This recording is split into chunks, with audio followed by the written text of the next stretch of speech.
देवेंद्रजी स्वतः मी मगाशी म्हणालो वकील आहेत, त्यामुळे अचूक युक्तिवाद करण्यात त्यांचा हात कोणी धरू शकत नाही.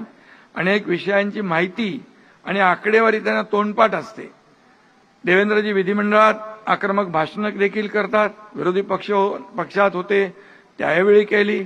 कधीतरी जेव्हा समोरून काही चुकीच्या पद्धतीने आरोप प्रत्यारोप होतात त्याही वेळी आपण त्यांचा आक्रमकपणा पाहिलेला आहे. परंतु देवेंद्रजींच्या उत्तरानंतर सभागृहातलं वातावरण देखील पूर्णपणे बदलून जातं. हे सत्ताधारी पक्ष आणि विरोधी पक्ष दोघांनी पाहिलेलं आहे. आणि म्हणून विरोधकांचे हल्ले परतावून लावताना आक्रमकता तर पाहिजे, पण संयम असेल तर त्याचा परिणाम अधिक होतो. हे देखील देवेंद्रजींनी अनेक वेळा सभागृहामध्ये दाखवून दिलेलं आहे. आणि म्हणून एखादी अप्रिय गोष्ट असली तरी सुद्धा ती सांगायला देखील त्यांनी धाडस दाखवलेलं आहे. पण देवेंद्रजींनी कोणावरही वैयक्तिक टीका टिप्पणी केली नाही. याचे साक्षीदार आपण सगळे आहोत.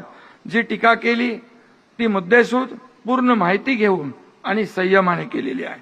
हसत खेळत विरोधकांना चितपट करण्याची क्षमता त्यांच्याकडे आहे. ती त्यांनी अनेक वेळा दाखवलेली आहे. टीका, ट्रोलिंग, टेन्शन, टोमणे सहन करण्याची त्यांची क्षमता अफाट आहे.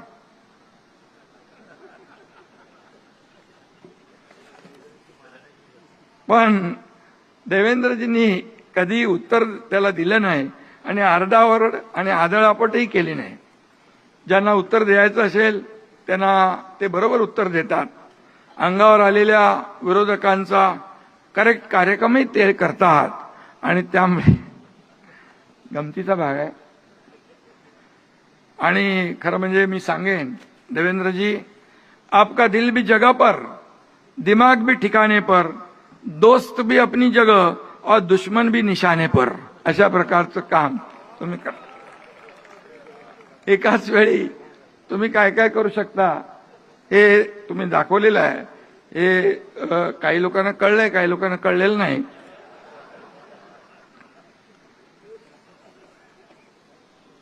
अमिताभ बॉलिवूड मधला बिग बी असेल तर देवेंद्रजी या सभागृहातले बिग डी आहेत. डी म्हणजे वेगळा अर्थ काढू नका. हा डी म्हणजे डिवोशनचा आहे, हा डेडिकेशनचा आहे, हा डिटर्मिनेशनचा आहे, हा डिसिप्लिनचा आहे आणि हा डी डेअरिंगचा पण आहे.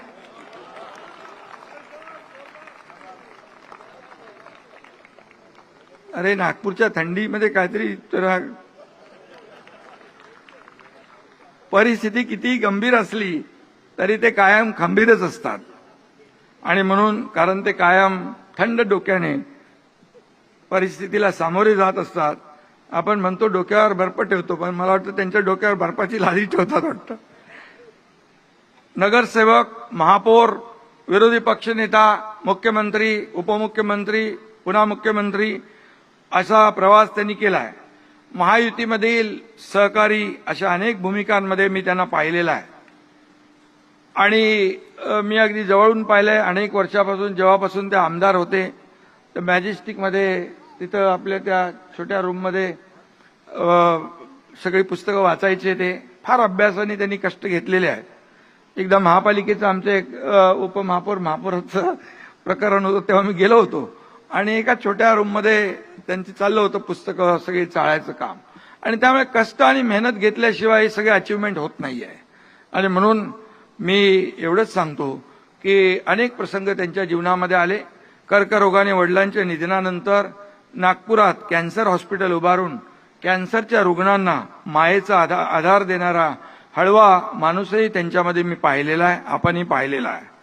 2022 साली जेव्हा आम्ही निर्णायक पाऊल उचलायचं ठरवलं तेव्हा खंबीर पाठिंबा देणारा त्यांच्यातला एक सच्चा दोस्तही मी पाहिलेला आहे.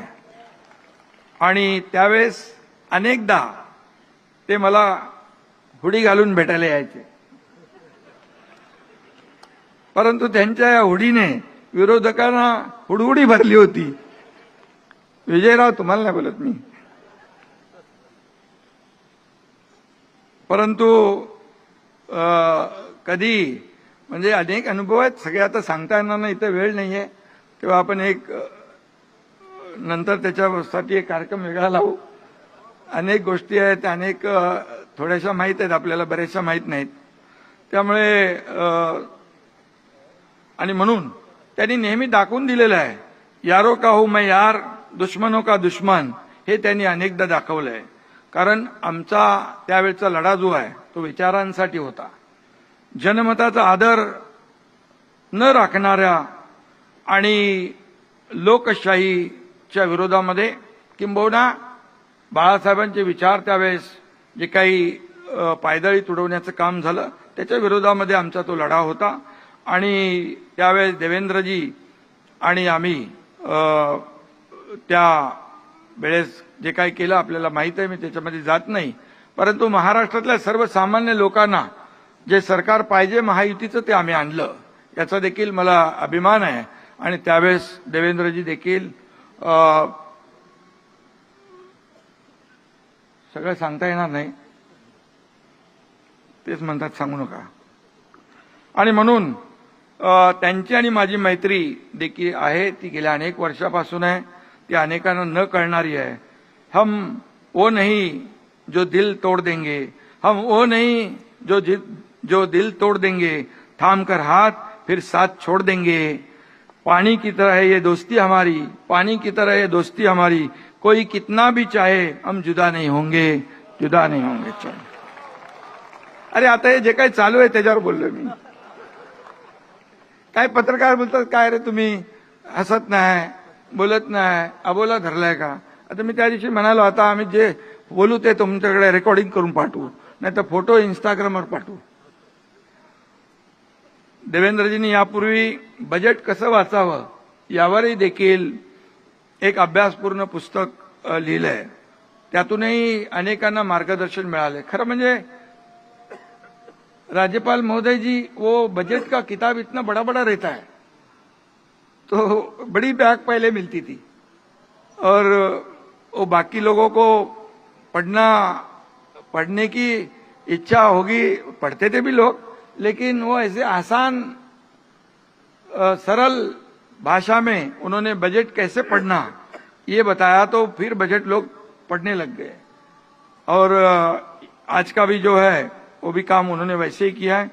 आणि म्हणून त्या बजेट कसं वाचावं या पुस्तकातून देखील अनेक लोकांना मार्गदर्शन मिळालं. आज प्रसिद्ध होणारं पुस्तकही अनेकांसाठी दिशादर्शक ठरणार आहे. तुम्ही अशीच अभ्यासपूर्ण आणि मार्गदर्शक भाषणं करत राहा. अशी अनेक पुस्तकं तुमच्याकडून या महाराष्ट्राला मिळत राहो, अशा मी शुभेच्छा आपल्याला देतो.